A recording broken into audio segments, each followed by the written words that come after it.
শুরু হচ্ছে আজকে আমাদের ডে 2 এর ট্রিপ। সকালে দেখতে পাচ্ছেন চড়চড়ে রোদ উঠেছে।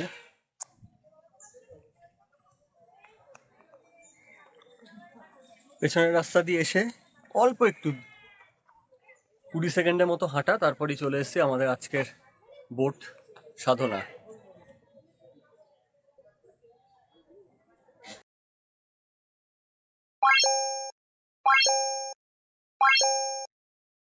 শুরু করলাম আমরা আজকের ডে 2 এর ভ্রমণ। আমাদের লঞ্চ ছেড়ে দিয়েছে, ঘড়িতে এখন 9:45। ফেরিঘাট ছেড়ে এবার আমরা আস্তে আস্তে এগিয়ে চলেছি আমাদের প্রথম গন্তব্যের দিকে। আজকে কিন্তু আমরা টাইগার রিজার্ভ ওয়াচ টাওয়ারে যাব। আপনাকে যদি কামড়ে দেয় তাহলে কিন্তু আপনার জার্নিটা পোস্টপোন করতে হবে, হসপিটালে যেতে হবে অ্যান্টিভেনামের জন্য। অনেক পোকা পারি এবং এরকম নয় আমরা ছুটে ভোট মাত্র শুনেছি ওখানে মানে 10 মিনিট ঘুরে সহযোগিতা করবেন গতকালের মতো যেমন ভাবে। চলে এসেছি আমরা আজকে আমাদের first spot Sajnekhali wild life sanctuary. দেখতে পাচ্ছেন আজকে কিন্তু জল প্রচণ্ড বেড়ে গেছে। একটা কথা বলে নিতে চাই, এখানে কিন্তু কোনো ম্যানগ্রোভ গাছের পাতা ছিঁড়বেন না, সেটা কিন্তু বেআইনি। তার জন্য আপনার জেল পর্যন্ত হতে পারে বা পানিশমেন্ট হতে পারে। দেখতে পাচ্ছেন ওপরে বাঁদর রয়েছে, সেগুলো থেকেও সাবধান। এদেরকে কিছু খাবার দিতে যাবেন না। কচ্ছপগুলোর অ্যাকচুয়ালি ইংরেজি নাম হলো রিভার টেরাপিন। এই কচ্ছপগুলো নোনা জলেরই কচ্ছপ, কিন্তু এই যে জলটা আছে এটা কিন্তু মিষ্টি জলের পুকুর। এদেরকে এখানে কেন রাখা হয়েছে? একটাই কারণে, এরা এক্সটিংক্ট হয়ে যাচ্ছে, মানে রেয়ার থেকে এক্সটিংক্ট, বিলুপ্ত হয়ে যাচ্ছে। এখানে কচ্ছপের যখন ডিমটা পড়ার এটা পর 25 এখানে ডিগ্রি কন্ট্রোল করা সেলসিয়াসের হয়। উপরে হয় তখন বেশিরভাগ বাচ্চাগুলো মেল হয়, পুরুষ বাচ্চা হয়, আর যখন নিচে থাকে তখন সেটা ফিমেল হয়।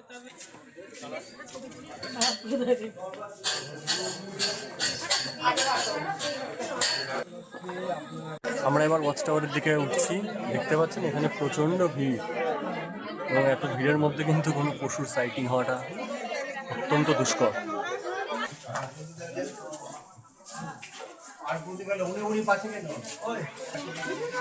ফাইনালি একদম উপরে পৌঁছালাম টাওয়ারে।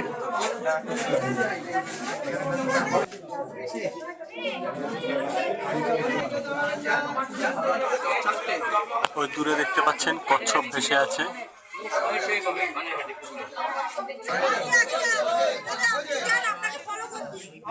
গোলপাতা গাছ, যেটা আপনাদের আমরা আমাদের প্রথম টাকি ট্যুরেও দেখিয়েছিলাম। এই গোলপাতা গাছের কিন্তু পাতার একটা বৈশিষ্ট্য আছে, এটা গরমকালে ঘর ঠান্ডা রাখে এবং ঠান্ডাকালে ঘরটাকে গরম রাখে। এটা ম্যানগ্রোভ ইন্টারপ্রিটেশন সেন্টার।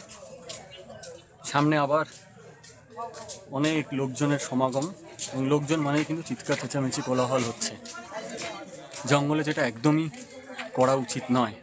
সুন্দরী গাছ, যে গাছটার জন্য সুন্দরবনটার নামকরণ হয়ে আছে এবং ফেমাস হয়ে আছে, বুঝতে পারছি। হোটেলে রিটার্ন করছি।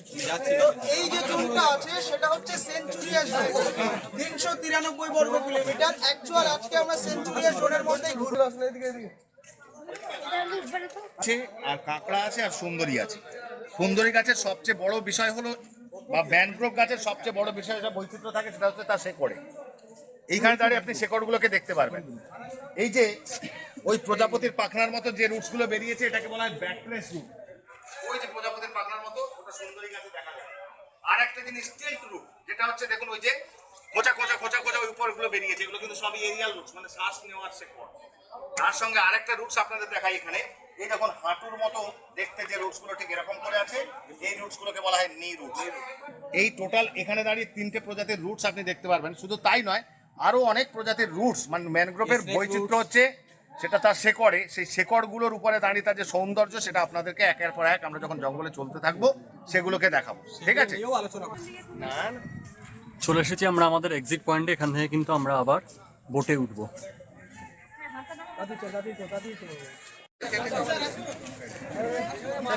খালি ছেড়ে আমরা এবার যাচ্ছি আমাদের নেক্সট ডেস্টিনেশনে। রেডি হয়ে গেছে আমাদের আজকের সকালের ব্রেকফাস্ট। গরম গরম লুচি এবং আলুর তরকারি, এবং সাথে খবর আছে মিষ্টিও আছে কিন্তু। এই তো চলে এসছে মিষ্টির প্যাকেটটা। সজনেখালি দেখে আমাদের পরবর্তী গন্তব্য সুদর্ণখালি। সজনেখালি থেকে প্রায় আধ ঘন্টা থেকে 45 মিনিটের আবার বোট যাত্রা।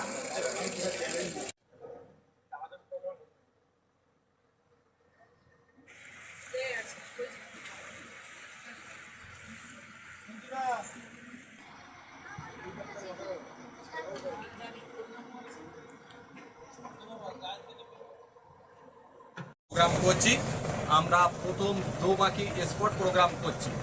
যেহেতু এখন জোয়ার চলছে, এই জোয়ারের সময় আমরা বড় নদী দিয়ে যাব। দোবাকি স্পট প্রোগ্রাম করার পরে ছোট্ট ছোট্ট খাঁড়ি দিয়ে ব্যাক করব। কারণ এখন যদি আমরা জঙ্গলে ছোট্ট ছোট্ট যে খাঁড়িগুলো আছে প্রোগ্রাম করি, জোয়ারের সময় বন্য প্রাণী দেখা একটু অসুবিধা হয়। ভাটার সময় বন্য প্রাণীগুলো বাইরে বেরিয়ে আসে, সেই জন্যে ওই টাইমে আমরা ছোট্ট ছোট্ট খাঁড়িগুলো প্রোগ্রাম করব। আবার 10,500 স্কোয়ার কিলোমিটার যে জঙ্গল আছে বাংলাদেশ ইন্ডিয়া একসঙ্গে, যেটা এর উদ্ভিদের সাথে সাথে সুন্দরবনে যে বন্য প্রাণীগুলো দেখতে পাওয়া যায় তার মধ্যে রয়্যাল বেঙ্গল।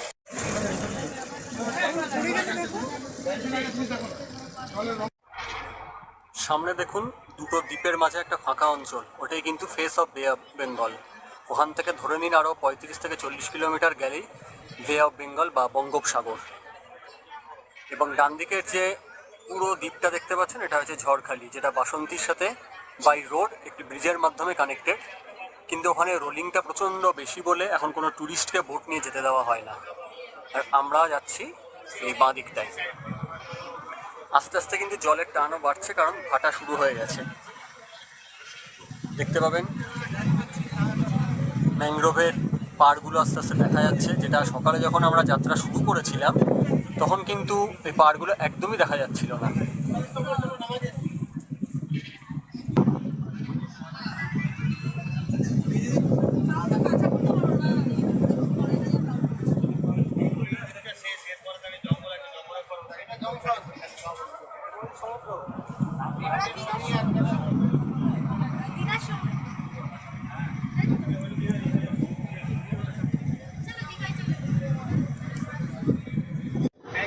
বিস্তীর্ণ জলরাশির মধ্যে দিয়ে আমরা এখন যাচ্ছি।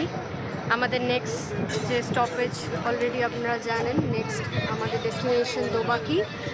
মানে একটা অদ্ভুত ফিলিং হচ্ছে, এটা তো সমুদ্র নয় বাট একটা সমুদ্রের মতন ফিলিং। চারিদিকে বিস্তীর্ণ জলরাশি, কোনো দিকে দ্বীপ দেখা যাচ্ছে না, খুব দূরে একদম কিছু গাছের যে ঝাড় সেটা দেখা যাচ্ছে।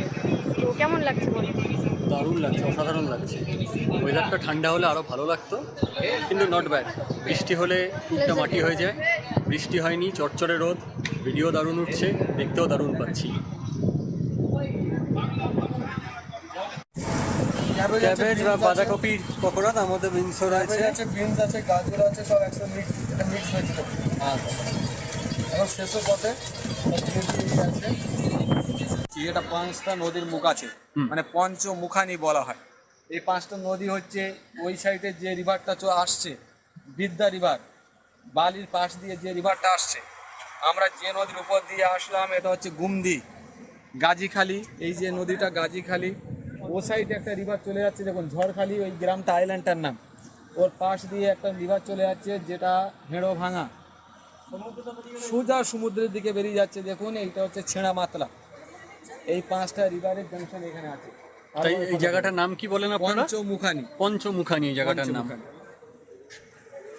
এখানে কিন্তু এখন যা কারেন্ট পরিস্থিতি, তাতে ট্যুর প্যাকেজ ছাড়া ঘুরতে আসাটা একটু মুশকিল। কারণ বোট ভর্তি হবে কি না, ভর্তি না হলে ছাড়বে না। আপনারা হাতে কয়েকজন গোনা লোক আসলে হোটেল আপনারা ভাড়া পেয়ে যাবেন হয়তো। হয়তো বলছি কেন, কারণ হোটেলের সংখ্যা খুব বেশি নয়। উইকেন্ডসে যে হারে লোক আসে তার তুলনায় কিন্তু হোটেলের সংখ্যা খুব বেশি নয়। তবুও হোটেল যদি পেয়েও যান, বোট ভাড়া করে পুরো ভ্রমণ করতে যাওয়াটা কিন্তু খুবই মুশকিলের বিষয়। এবং আর একটা বিষয়, সেটা হলো এখানে কিন্তু হোটেল আছে, তার সাথে কিন্তু রেস্টুরেন্ট নেই, এখানে কিন্তু এরা রাঁধুনি ভাড়া করে এনে রান্না করে। তো এই কিছু কিছু তথ্য আপনাদের দেওয়া থাকলো, আশা করি আপনাদের সুবিধা হবে ভবিষ্যতে সুন্দরবন ভ্রমণ করতে আসলে। এদিকে দেখতে পাচ্ছেন একটা ভাসমান ঘাট রয়েছে, যদিও এখন এই ঘাটটি বন্ধ আছে। এবং সামনে আমরা পৌঁছে গেছি দোবাকি। এখানে কিন্তু অনেক লঞ্চের ভিড়, তবু উইকডেজ বলে ভিড়টা কম তুলনামূলক।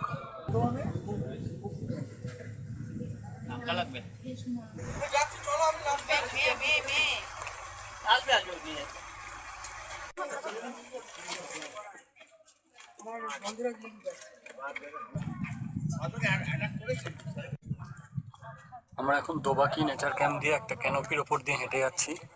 দেখতে পাচ্ছেন নিচে অসংখ্য ম্যানগ্রোভস। যদিও 25 বছর আগে আমি যখন সুন্দরবন এসেছিলাম তখন যত ম্যানগ্রোভ দেখেছিলাম এখন কিন্তু অত দেখতে পাচ্ছি না।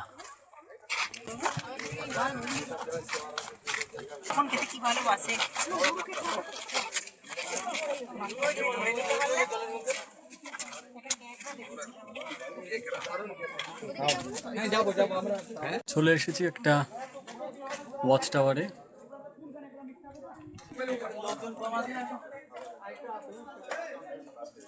বিশাল বড় একটা বক।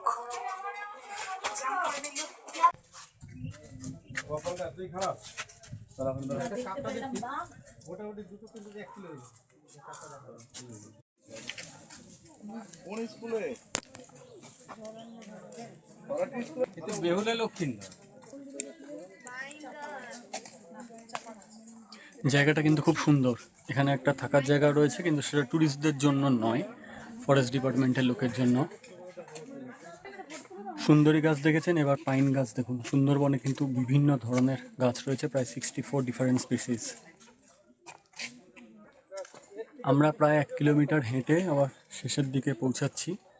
আপনাদের একদিকে নামাবে বোট, অন্য দিক থেকে কিন্তু আবার ব্যাক করে উঠতে হবে। পুরো ক্যানোপিটা ততক্ষণে হাঁটা হয়ে যাবে ভেতর দিক দিয়ে। একটা কথা বলে রাখি, এই দোবাকি বলুন বা পুরো সুন্দরবন ট্যুরের জন্য বাঘ দেখবো কুমির দেখবো বলে উতলা হবেন না। 101টা বাঘ রয়েছে সমীক্ষা অনুযায়ী, সেটা কম বেশি 2-4টে হতে পারে। তা এত বড় জঙ্গলে, প্রায় 2585 বর্গ কিলোমিটার জঙ্গলে আপনি 101টা বাঘ দেখতে পাবেন, সেটাও কিন্তু বিশাল একটা ব্যাপার। বন্য প্রাণটাকে উপভোগ করুন, চিৎকার করবেন না, চেঁচামেচি করবেন না, ধৈর্য হারাবেন না, এবং সবচেয়ে বড় কথা বন্যপ্রাণকে নষ্ট করবেন না। দোবাকি নেচার ক্যাম্প ছেড়ে আমাদের এবার পরবর্তী গন্তব্য সুদর্ণখালি ওয়াচ টাওয়ার। এক্ষেত্রে একটা কথা বলে রাখি, যেহেতু অনেক জোয়ার ছিল সেই কারণে আমরা প্রথমে সুদর্ণখালি যাইনি, কারণ এত জোয়ারের মধ্যে ওয়াচ টাওয়ার থেকে কোনো বন্যপ্রাণী অবজার্ভ করার কোনো চান্স নেই। তো সেই কারণে আমরা বড় নদী হয়ে আগে দোবাকি করে এরপরে খাড়ি দিয়ে ঢুকে সুদর্ণখালি ওয়াচ টাওয়ারে যাচ্ছি। এই যে গাছগুলো দেখছেন, এগুলো হেতাল গাছ। এই গাছে কিন্তু মেয়েবাগেরা লুকিয়ে থাকতে খুব পছন্দ করে। দেখতেই পাচ্ছেন ক্যামোফ্লেজ হয়ে যায় এই গাছের রঙের সাথে বাঘের স্কিনের রঙের।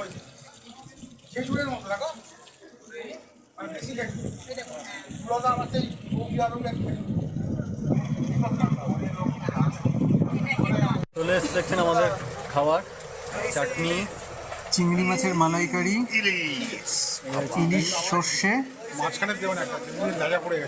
এদিকে রয়েছে ইলিশ মাছ দিয়ে 5 তরকারি, ডাল আর ঝুরঝুরে আলু ভাজা।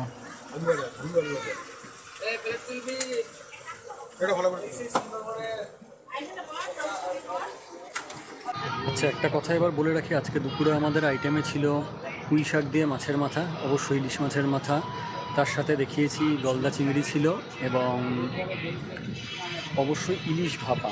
আজকের ইলিশ ভাপাটা কিন্তু অনেক বেশি টেস্টি হয়েছিল গতকালের সর্ষে ইলিশের চেয়ে। তার একটা প্রধান কারণ হলো গতকালের ইলিশ মাছটা ওরা বেশি কড়া ভেজে ফেলেছিল, এবং আপনারা অনেকেই জেনে থাকবেন ইলিশ মাছ বেশি কড়া করে ভাজলে তার টেস্টটা একটু নষ্ট হয়ে যায়। এমনিতেও আমি অনেস্ট একটা রিভিউ দিয়েছি ইলিশ মাছের। এখানে কোনো সেরকম টেস্ট নেই, খুবই সামান্য টেস্ট। তবু কাঁচা মাছ আজকে রান্না করেছিল বলে যথেষ্ট টেস্ট পাওয়া গিয়েছে। ওভারঅল এদের রান্নার কোয়ালিটি ভালো এবং যথেষ্ট পরিষ্কার পরিচ্ছন্নতাই মেনটেন করে। হেড গ্লাভস পরে নেয়, হ্যান্ড গ্লাভস পরেই পরিবেশন করা হয়, সেটা আপনারা দেখেছেন। খাওয়া দাওয়া পরপর চলতেই থাকে, ভালো খারাপ মিশিয়েই চলবে। ইলিশ উৎসব বলে সব যে হিরিকে চলেছে, ইলিশের মান কিন্তু আগের মতো নেই, ইলিশের কোয়ালিটি আগের মতো নেই। নিরাশ হবেন না, এটা মাথায় রেখেই সামিল হন ইলিশ উৎসবে।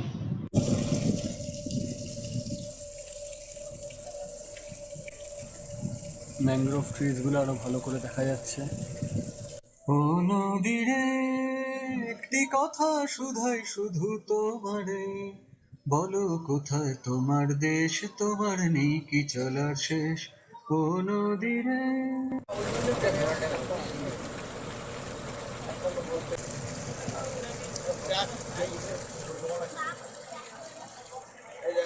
আমরা চলে এসেছি আমাদের আজকের শেষ গন্তব্যে, সুদর্ণখালি।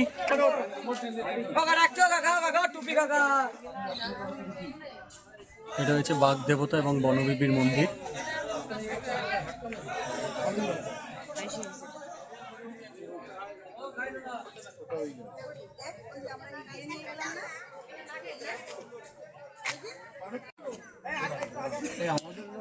আমাদের লোক কোথায়?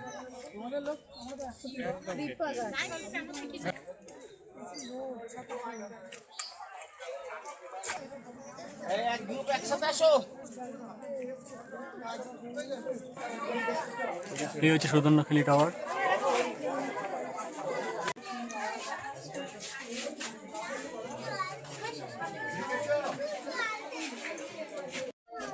কোথায় হরিণ কোথায় পালিয়ে গেল?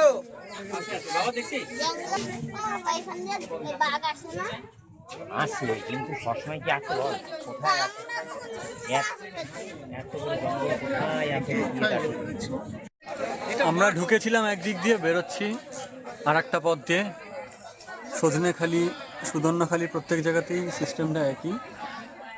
সুদর্ণখালিতে আমরা তুলতে পারিনি কারণ অনেক দূরে ছিল, তবে একটা হরিণ অবশেষে দেখা গেছে। আমাদের ডে 2 এর ট্যুর আজকে শুরু হয়েছিল প্রথমে সজনেখালি ওয়াচ টাওয়ার দিয়ে, যেখানে আমরা mangrove interception centre, crocodile point, turtle point এগুলো দেখেছিলাম।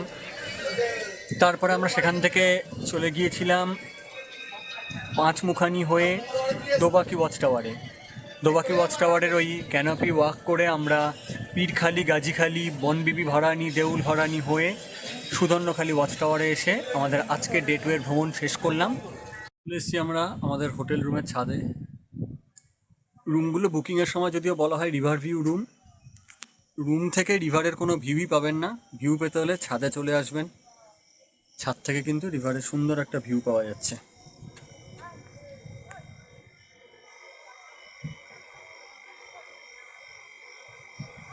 ডে 2 এর ট্রিপ শেষ করে এখন আমরা ছাদের ওপর দাঁড়িয়ে আছি। পেছনে দেখতে পাচ্ছেন নদীটা দেখা যাচ্ছে। তো আজকে ডে 2 এর ট্রিপটা কেমন লাগলো? বাঘ দেখা যায়নি, সেটার একটা দুঃখ থাকতেই পারে। দেখা যায়নি, তবে দুটো বিষয় বলার, যদি আপনারা সুন্দরবন ঘুরতে আসেন অবশ্যই আমাদের বৃহত্তম ডেল্টা এটা দেখতে আসছেন, এটা মনে করে আসাই ভালো। এখানকার যে নেচার, এখানকার যে জঙ্গলের ভিউ, এখানকার যে সৌন্দর্য, নদীপথে বলুন, জলপথে বা স্থলপথে, এটা কিন্তু কোথাও পাবেন না। সুতরাং আপনি বাঘই দেখতে আসছেন এবং আপনি আসলে যে বাঘ দেখতে পাবেন এই চিন্তায় আসবেন না। আমরাও বাঘের দেখা পাইনি, কিন্তু বলা হচ্ছিল যে 1-2 সপ্তাহ আগে বাঘ দেখা গেছে। কিন্তু এটা বলা বাহুল্য যে সাধারণত জনকোলাহলে তো বাঘ আসে না, খুব রেয়ার কেস হলে বাঘ আসে। সুতরাং বাঘ হয়তো আপনারা দেখতে পাবেন না, এই চান্সেই আপনারা এখানে ঘুরতে আসুন, এখানকার প্রকৃতি অনুভব করুন। আর যদি ইলিশ উৎসবে আসেন, পার্সোনালি এটা আমাদের মতামত, দুটো জিনিস মনে রাখবেন। প্রথম কথা, এই সিচুয়েশনটা একটা গরম সিচুয়েশন, মানে বৃষ্টি হলে ভালো, আদারওয়াইজ বেশ একটা হিট অ্যান্ড হিউমিডিটি ওয়েদার। সুতরাং ঘাম হবে, ক্লান্তি লাগতে পারে। এর পাশাপাশি যেটা বলার সেটা হলো ইলিশ উৎসবে আসছেন মানেই যে শুধু খাওয়া সেটা নয়, অবশ্যই এর পাশাপাশি যেটা নেচার উপভোগ করা, নেচার বিউটিটা আপনি নিজে দেখবেন, সময় কাটাবেন, একটা আলাদাই অ্যাটমসফিয়ারে আপনি থাকবেন এবং চেষ্টা করবেন যে ওয়াচ টাওয়ারগুলোতে যাচ্ছেন একটু শান্ত থাকার, এই বিষয়গুলি মাথায় নিয়ে আসলেই ভালো। চলে এসছে আমাদের আজকের সন্ধ্যের টিফিন। সন্তুটা এবং টিম পুরো ফটাফট সব সার্ভ করে রেডি করে দিয়েছে। সন্তুদা, এগ চাউমিন? হ্যাঁ, এগ চাউমিন রেডি হয়ে গেছে এবং সঙ্গে চা রয়েছে, তাই তো? কফি রয়েছে। রাতের খাবার রুটি আছে, মিক্সড ভেজ, দেশি খাসির ঝোল এবং সাদা ভাত, রুটি আর স্যালাড আছে। আজকের রাতের খাবারটা কিন্তু অসাধারণ ছিল, বলতেই হবে। খুবই সুন্দর রান্না করেছিল। দেশি খাসি, বলে রাখি এখানে এই গ্রামে কোনো খাসির বা মাটনের দোকান নেই, কারণ এখানে রেগুলার বেসিসে এই মাটন খাওয়ার প্রচলন নেই। সেটা বিভিন্ন কারণে আপনারা বুঝতেই পারছেন। সুন্দরবনের মতো জায়গায়, এই প্রত্যন্ত এলাকায় এখানকার লোকের কিন্তু এত খরচ করার মতো ক্ষমতা নেই। এদের রুটি রোজগার হয়েছে কৃষিকাজ, তাও সেটা সব মরশুমে নয়, খালি গরমকালে, যেটা আস্তে আস্তে সেপ্টেম্বর অক্টোবরই ওরা ধান চাষটা করে ফেলে। এটা ওদের মৌসুমি চাষ বলা হয়। এবং তারপরে ওরা কেউ কেউ ভ্যান চালক, কেউ কেউ ট্যুর গাইডের কাজ করে এবং বেশ কিছু সংখ্যক রয়েছে যারা পরিযায়ী শ্রমিক। সুতরাং এখানে এই ট্যুরিস্ট আসলেই গ্রাম থেকে অর্ডার দিয়ে এই দেশি খাসি রান্না করে ট্যুরিস্টদের খাওয়ায় এখানকার ট্যুর অপারেটররা। খুব ভালো হয়েছিল রান্নাটা, পেট ভরে খেয়েছি। আমাদের এই ডে 2 শেষ হওয়ার সাথে সাথে কিন্তু 90% আমাদের ট্যুর শেষ হয়ে গেছে। আগামীকালের মানে ডে 3 এর ট্যুরে 2-3টে স্পট রয়েছে, যেমন হ্যামিল্টন বাংলো, রবীন্দ্রনাথ ঠাকুরের বাংলো এবং লোকনাথ মন্দির রয়েছে একটা। এসব শেষ করে আমাদের আবার গোসাবায় নৌকা ছেড়ে দেবে। গোসাবা থেকে ক্যানিংয়ে আমাদের পুরো ট্যুরটা শেষ হবে।